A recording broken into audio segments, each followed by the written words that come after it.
Programme میں آپ کو خیر مقدم کرتے ہیں، اور بات ہو رہی ہے کہ ایک جانب سے خان صاحب کی جانب سے کہا گیا ہے کہ اب وہ پارلیمانی سیاست کا اور اس وقت فی الوقت جو چل رہا ہے اس کا نظام کا حصہ نہیں رہیں گے، اسمبلیاں تحلیل کریں گے یا جو بھی ان کا طریقہ کار ہوگا، لیکن وفاقی حکومت کی جانب سے ان کو بار بار پیشکش کی جا رہی ہے کہ بھائی آپ نے بات کرنی ہے تو پھر آپ اسمبلی میں اور مذاکرات کریں۔ تو اسی سے متعلق احسن اقبال صاحب اور رانا ثناء اللہ صاحب کی جانب سے کیا آفر کی گئی ہے، آپ کو پہلے وہ دکھاتے ہیں۔ قائد اعظم نے پاکستان کو سیاسی جدوجہد سے اور مذاکرات کے ذریعے حاصل کیا تھا، یہی راستہ ہے کہ جس پر ہمیں چلنا چاہیے۔ خان صاحب ایک یو ٹرن اور صحیح، اسمبلی میں آئیں اور اسمبلی میں آ کے اپوزیشن کریں۔ الیکشن کی ڈیٹ جو ہے وہ ان کو پی ڈی ایم کی قیادت سے ملنی ہے۔ جب سیاسی جماعتیں اور سیاستدان آپس میں بیٹھتے ہیں، آپس میں گفتگو کرتے ہیں تو ڈیڈ لاک ٹوٹتے ہیں، فیصلے تبدیل ہوتے ہیں، اور اس کے علاوہ ان کے پاس کوئی راستہ نہیں ہے۔ چلیں جی، تو اب اسی پر بات کر لیتے ہیں۔ ہمارے ساتھ جناب گفتگو کرنے کے لیے دو تجزیہ کار موجود ہیں جو کہ نہایت سینئر تجزیہ کار ہیں۔ چودھری غلام حسین صاحب کسی تعارف کے محتاج نہیں ہیں، اور اس کے ساتھ ساتھ اطہر کاظمی صاحب بھی ہمیں جوائن کر رہے ہیں۔ تو ان سے ذرا بات کر لیتے ہیں کہ یہ اس وقت ملک میں سیاست میں ہو کیا رہا ہے اور اس کا وے آؤٹ کیا ہو سکتا ہے۔ تو چودھری صاحب ذرا فرمائیں کہ یہ جو اب ایک جانب خان صاحب کہتے ہیں کہ رہنا ہی نہیں ہے ہم نے اس صورتحال میں، ہم اس سسٹم میں نہیں رہنا اور ہم نے تو اسمبلیوں سے نکل جانا ہے، ادھر سے وہ انہیں آفر کر رہے ہیں کہ جی آپ آ جائیں واپس اور بات کر لیں۔ لگتا ہے آپ کو کہ وہ سنیں گے اب؟ جی وہ ابھی کوئی ریزنیبل لیول پر ان کی کوئی بات چیت نہیں ہو رہی۔ جب تک وزیر اعظم شہباز شریف خود دو ٹوک طریقے سے بات نہیں کرتے صدر مملکت سے کہ جی میں بھی آ جاتا ہوں تو پی ٹی آئی والے بھی آ جائیں اور بیٹھ کے کوئی ڈیٹ طے کر لیں، تو اس کے بغیر ان کو کوئی سیریسلی نہیں لے گا۔ ان کو تو آخری ایک گھنٹہ بھی جو ہے نا وہ بھی ان کا حکومت میں رہنا ضروری ہے، کیونکہ باہر لوگ جو ہے ان کو کسی طرح قبول کرنے کو تیار نہیں ہے، اور جو کل پنڈی میں ہوا ہے اس کے بعد کسی کو کوئی اگر ڈاؤٹ بھی تھا تو وہ بھی ختم ہو گیا۔ اوکے اطہر صاحب، آپ کو کیا لگتا ہے کہ was that the last card Khan صاحب پلیڈ، یا کوئی ان کے پاس اور بھی اس وقت چارہ موجود تھا؟ اور یہ کیا تھاٹ اباؤٹ ایک پروسیس تھا کہ سوچ سمجھ سے کہ خان صاحب نے اس وقت یہ فیصلہ کیا کہ ہاں جی یہ کرنا ہے، یا پھر کافی کچھ سوچا جانا باقی ہے جس پہ ابھی سوچ بچار ہو رہی ہے؟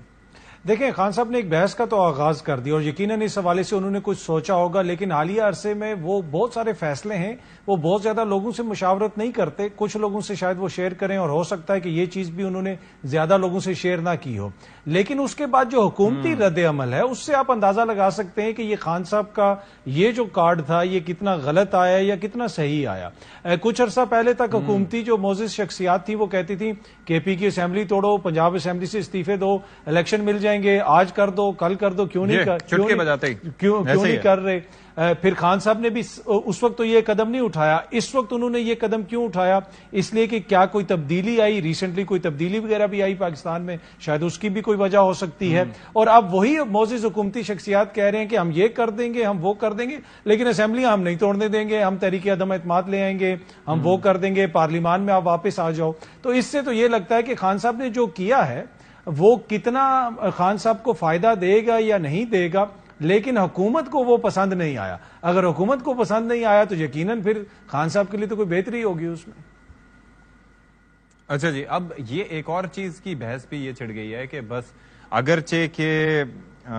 جو ہیں وہ کس وقت ہو سکتے ہیں، تو وہ تو یہ کہا جا رہا ہے کہ جی حکومت کی مدت ہونے کے بعد مزید 6 ماہ تک ملتوی ہو سکتے ہیں۔ اس سے متعلق ایاز صادق صاحب نے اپنا موقف ظاہر کیا، وہ ذرا۔ اچھا چودھری صاحب، یہاں پر 7 مہینے 6-7 مہینے ہو گئے ہیں، بلکہ اس سے زیادہ کا عرصہ ہو گیا ہے، اور بات ہوتی تھی شہباز شریف صاحب کے بارے میں، سب کہتے تھے کہ ان سے بہتر منتظم کوئی نہیں ہے، لیکن ابھی تک تو معیشت سنبھلنے کا نام نہیں لے رہی۔ وہ یہ کہہ رہے ہیں کہ ایاز صادق صاحب کے ایمرجنسی سچویشن ہو، اکنامک سچویشن ہو، تو اس کو سنبھالنے کے لیے مزید اس کو ڈیلے بھی کر سکتے ہیں۔ کوئی ویلڈ ریزن بنتا ہے آپ کی نظر میں؟ جی وہ آئین میں یہ تو گنجائش ہے کہ اسمبلی ریزولوشن کے ذریعے اپنی مدت جو ہے 1 سال بڑھا سکتی ہے۔ وہ بھائی اب تو ان کو ایک دن لوگ برداشت کرنے کو تیار نہیں ہے۔ آپ نے اندازہ نہیں لگایا شاید کہ کل ٹول پلازا جو موٹر وے کل پنجاب کو کنیکٹ کرتا ہے اسلام آباد سے پنڈی سے، وہاں 1,30,000 گاڑیاں انٹر ہوئی ہیں۔ 1,30,000 1,30,000 پنجاب والے سائڈ سے، پشاور سے کتنی آئی ہیں، اے جے کے سے کتنی آئی ہیں، جی بی سے کتنی آئی ہیں، اور جی ٹی روڈ جو لاہور اسلام آباد ہے ادھر سے کتنے آئے ہیں وہ یہ سارا ڈیٹا جب آپ دیکھیں گے، اور لاکھوں کروڑوں جو ہے سمیں جو ہے یعنی موبائل سم انہوں نے ہٹ کیا ہے موبائل کمپنیوں کے ٹاورز کو اسلام آباد پنڈی میں، یعنی ایلین جو آئے وہ جو پنگ ہوتا ہے جی، تو یہ بڑی ایک نئی دنیا ہے. آپ اس طرح لوگوں کو پاگل نہ سمجھے. پوری قوم نے ایک فیصلہ کیا ہوا ہے، یہ ان کے لیے ہے کہ یہ مارچ میں یا روزوں کے بعد مئی میں اس کی ڈیٹ پر میرا خیال ہے کہ پی ٹی آئی یہ ایگری کر دے گی. آپ کو لگتا ہے کہ اتنے سارا نمبر جمع کر کے کہ لاکھوں کی تعداد میں لوگ وہاں پر موجود بھی رہے، خان صاحب کی آواز پہ انہوں نے لبیک بھی کہا، اور اس وقت خان صاحب جو ہے وہ یہ کارڈ کھیل کے چلے گئے، آپ کی نظر میں کوئی اور آپشن موجود تھا اس کے علاوہ جو یوز کر سکتے تھے، جو شاید اس سے بہتر ہوتا ہے، یہ سب سے بہترین آپشن تھا؟ نہیں، وہ مطلب لوگ کہتے ہیں نا یہ اپنی سیریسنس بتائیں، تو پھر انہوں نے بتا دی اپنی، تو وہ جناب اس کے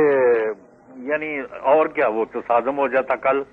اگر وہ لوگ جو یہ جگہ رکھی تھی وہ اسی لیے تھی نا کہ اگر کال دی جائے کہ ہم نے اسلام آباد کی طرف چڑھائی کرنی ہے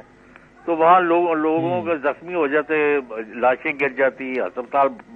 بھر جاتے، جیلیں بھر جاتی. تو وہ تو کوئی اچھی آپشن نہیں ہے، یہ بہتر آپشن ہے، اور انہوں نے پرامن راستے کو چنا ہے. اور انہوں نے آپ نے دیکھا ہے کہ دونوں دفعہ تصادم کو اوائڈ کیا ہے. آرمی چیف اور chairman joint chief of staff committee کے اپوائنٹمنٹ ہوں یا کل کے اجتماع کا معاملہ ہو، انہوں نے فی الحال خان صاحب کی پوری کوشش. یہ لوگ جو ہیں ایک خیر تھے نہیں جے ستی صاحب، معاف کرنا، انہوں نے تو ان کو قتل کرانے کی کوشش کی ہے. جو لندن میں اب ایف آئی آر ہو گئی ہے اور وہاں انہوں نے ایویڈنس دیا ہے کہ یہ ڈسکشن ہو چکی ہے. ابھی آپ ذرا انتظار تو کریں نا ان کا حشر کیا ہوتا ہے. اچھا جی، اچھا اطہر صاحب یہ فرمائیں کہ کچھ ملاقاتیں بھی ہو رہی ہیں، ساکھدار صاحب کی بھی، زرداری صاحب سے بھی کچھ ملاقاتیں ہو رہی ہیں، کچھ اب کیا ڈسکس ہو رہا ہے، کیا سوچا جا رہا ہے، کیا کیا جا سکتا ہے ممکنہ طور پر؟ اب دیکھیں کہ یہ ایک بڑا کنسرننگ تو ہوگا. جی دیکھیں، پہلے تو بہت سارے لوگوں کی یہ خواہش تھی کہ کسی قسم کا تصادم ہو. اگر آپ بیانیہ دیکھیں 6 مہینے کے دوران بیانیہ یہ بنانے کی کوشش کی گئی ہے بار بار کہ خان صاحب جو ہیں وہ کولیجن کورس پہ ہیں، وہ تصادم چاہتے ہیں. وہ ایسی سیاست کر رہے ہیں جو متشدد خدا نخواستہ سیاست ہے، وہ اسٹریٹ کے ذریعے آنا چاہتے ہیں، یہ تاثر قائم کرنے کی کوشش کی جا رہی ہے. لیکن اگر آپ دیکھیں گزشتہ 6 مہینے کے دوران انہوں نے ہر سیاسی اور جمہوری ایکٹیویٹی کی ہے، اور کل بھی انہوں نے ایک اپنا سیاسی اور جمہوری رائٹ استعمال کیا، اور انہوں نے کہا کہ یہ جو نظام ہے جس کے حوالے سے ہمارے تحفظات ہیں ہم اس سے پل آؤٹ کر رہے ہیں، ہم اس سے باہر آ رہے ہیں. تو اس کی وجہ سے بہت سارے لوگوں کو مایوسی ہوئی جو یہ چاہتے تھے کہ تصادم ہو کسی قسم کا. اب جو ملاقاتیں ہو رہی ہیں اور بہت سارے مسائل حکومت سمجھتی ہے کہ ان کے لیے آنے والے، اس میں ایک مین چیز یہ ہے کہ میاں صاحب کی واپسی تب تک ممکن نہیں ہے جب تک پنجاب کے اندر کسی قسم کی تبدیلی نہ آئے. اگر پنجاب کے اندر اسمبلی ٹوٹ جاتی ہے اور پنجاب کے اندر جناب کیئر ٹیکر سسٹم آ جاتا ہے، شاید آئی ڈونٹ نو کہ وہ کس قسم کا سسٹم ہوگا، اس میں میاں صاحب کے لیے کیا گنجائش ہوگی. لیکن یہ کافی عرصے سے یہ پلاننگ چل رہی ہے کہ پنجاب میں حکومت کی تبدیلی، میاں صاحب کی واپسی کی، دونوں یہ چیزیں مشروط ہیں اور اس کے لیے کردار ادا کرنے کی کوشش کر رہے ہیں مختلف لوگ، لیکن ابھی تک ان کو کامیابی حاصل نہیں ہوئی. جی